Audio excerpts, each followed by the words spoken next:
அனைவருக்கும் வணக்கம்ங்க. ஒரு ஊரில் ஒரு விவசாயி இருந்தார். அவர் விளைவிச்ச பொருட்களெல்லாம் எடுத்துகிட்டு மாட்டு வண்டியில் சந்தைக்கு போகிறார். சந்தைக்கு போகும்போது என்ன ஆகுது, திடீர்னு ஒரு சக்கரம் கண்டு சேத்துல மாட்டிடுது.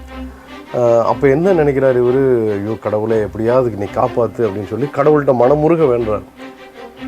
ஒன்றும் நடக்கலை. மறுபடியும் கடவுள்கிட்ட மனமுருக வேண்டுறாரு, நடக்கலை. அப்போ என்னடா இப்படி ஆகிப்போச்சு அப்படின்னு ஃபீல் பண்ணுறாரு. சரி நம்ம கொஞ்சம் முயற்சி பண்ணால் என்ன அப்படின்னு சொல்லிட்டு போய் முயற்சி பண்ணுறாரு. முயற்சி பண்ணும்போது அது கொஞ்சம் ஈஸியாக வந்துடுது. பார்த்தோம்னா பக்கத்தில் வழிப்போக்கன், அந்த பக்கம் வழிப்போக்கன் அவனும் ஒரு கை பிடிச்சி தூக்கி வைக்கும்போது அது ஈஸியாக வந்துடும். அப்போ தான் நினைக்கிறாரு, கடவுள் நம்ம வேணுன்னா மட்டும் போதாது, நம்ம முயற்சியும் அதில் இருக்கும்போது தான் கடவுள் நம்மளுக்கு ஏதோ ஒரு விதத்தில் ஹெல்ப் பண்ணி கண்டிப்பாக நம்மளை தூக்கி விடுவார் அப்படிங்கிற அந்த கணத்தில் உணர்றான். அந்த வழிப்போக்கனுக்கு நன்றி சொல்லிவிட்டு சந்தைக்கு போவான்.